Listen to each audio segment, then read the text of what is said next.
EVM tampering అని నేతలు చేస్తున్న వ్యాఖ్యలను టీడీపీ ఎమ్మెల్యే నిమ్మల రామానాయుడు తప్పుపట్టారు.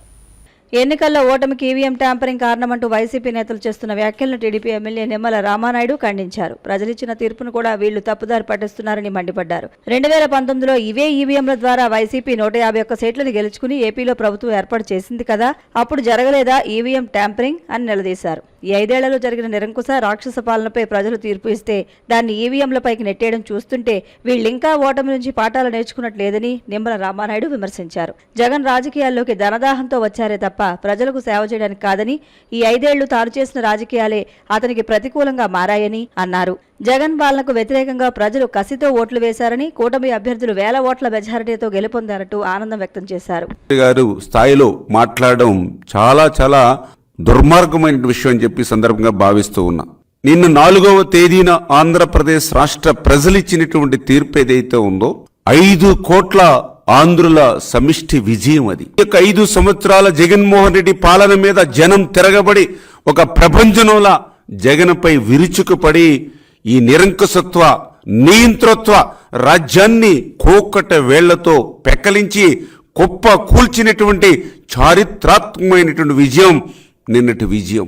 అటువంటి విజయం పట్ల జగన్మోహన్ రెడ్డి గుర్తించుకోవాల్సింది, ప్రజాస్వామ్యంలో పాలకులనే వాళ్ళు యజమానులు కాదు, పాలకులనే వాళ్ళు సేవకుల మాదిరిగా ఉండాలనేటువంటి విషయాన్ని, వాస్తవాన్ని మరిచిపోయి ఏదైతే ఒక హిట్లరు, ఒక ముస్సోలిని, ఒక ముషారఫ్ మించినటువంటి నిరంకుశత్వ నియంతృత్వ పాలనని ఏదైతే ఆంధ్రప్రదేశ్ రాష్ట్రంలో అందించాడో, దానితో ఏదైతే పెద్ద ఎత్తున ప్రజాగ్రహం ఆంధ్రప్రదేశ్ రాష్ట్రంలో వెల్లువెత్తితే ప్రజల తీర్పును కూడా అపహాస్యం చేసేటువంటి విధంగా జగన్మోహన్ రెడ్డి మాట్లాడడం అనేది చాలా దుర్మార్గమైన విషయం అని చెప్పి మరొక్కసారి సందర్భంగా తెలియజేసుకుంటూ, 5 సంవత్సరాల జగన్మోహన్ రెడ్డి పాలనను, అరాచకత్వాన్ని గుర్తించినటువంటి ప్రజలు విజ్ఞతతో వాళ్ళు ఓట్లేస్తే మరి ఆ విజ్ఞతనే ఈవేళ ప్రశ్నించేటువంటి విధంగా, ఆ ప్రజల విజ్ఞతపైనే నిందలు వేసేటువంటి విధంగా జగన్మోహన్ రెడ్డి ముఖ్యమంత్రి స్థాయిలో ఉండి మాట్లాడుతూ ఉన్నాడనంటే,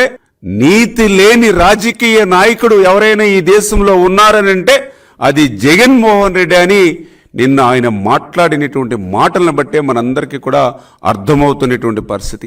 నిన్న ఆయన మాట్లాడుతూ అమ్మఒడి అందుకున్నటువంటి తల్లులు, పెన్షన్లు అందుకున్నటువంటి అవ్వాతాతలు, డోక్రా మహిళలు, ఎవరైతే పథకాలు ఉన్నటువంటి మహిళలు అందరూ కూడా నన్ను మోసం చేశారని ఆయన మాట్లాడడం కానీ, వైఎస్ఆర్సీపీ సోషల్ మీడియా అయితే ఇంకొక అడుగు ముందుకేసి ఏదైతే ప్రజలే జగన్ని మోసం చేశారని వాళ్ళు ప్రచారం చేయడం కానీ, అంటే ఏదైతే 99% మేనిఫెస్టోని నేను అమలు చేశాను, ప్రజలు ఓట్లేసేట విషయంలో నన్ను మోసం చేశారని జగన్మోహన్ రెడ్డి ఏదైతే నిన్న మాట్లాడుతూ ఉన్నాడో, మరి ఆయన ప్యూడల్ మనస్తత్వాన్ని, ఆయన పెత్తందారి మనస్తత్వాన్ని నిన్న అద్దం పట్టినటువంటి విషయం. అంటే తన తప్పిదాలు ఏవైతే ఉన్నాయో, తన చేతకానితనం ఏదైతే ఉందో అవన్నీ కూడా ప్రజల మీకే నెట్టేసేటువంటి ఏకైక ముఖ్యమంత్రి ఈ దేశంలో జగన్మోహన్ రెడ్డి ఒక్కరే అన్నట్టుగా నిన్న ఆయన మాట్లాడుతున్నటువంటి పరిస్థితిని బట్టి మనందరికీ కూడా అర్థమవుతున్నటువంటి పరిస్థితి.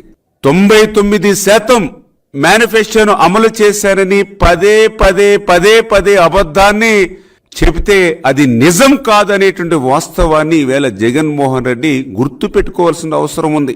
ఈరోజు ఆంధ్రప్రదేశ్ రాష్ట్ర ప్రజలు అడుగుతూ ఉన్నారు, 5 సంవత్సరాల నీ నిరంకుశత్వ నియంతృత్వ కక్షలు, కేసులు, వేధింపులు, అవినీతి, అసమర్థ పాలన, ఏదైతే ఈ యొక్క మోసకారి దగా సంక్షేమం, అభివృద్ధి లేనిటువంటి రాష్ట్రం ఏదైతే ఉందో వాటినన్నిటిని దృష్టిలో పెట్టుకుని వాళ్ళు జగన్ని మరి బటన్ తోటే అదం పాతాళానికి ఈవేళ ఆంధ్రప్రదేశ్ రాష్ట్రంలో తొక్కినటువంటి పరిస్థితి.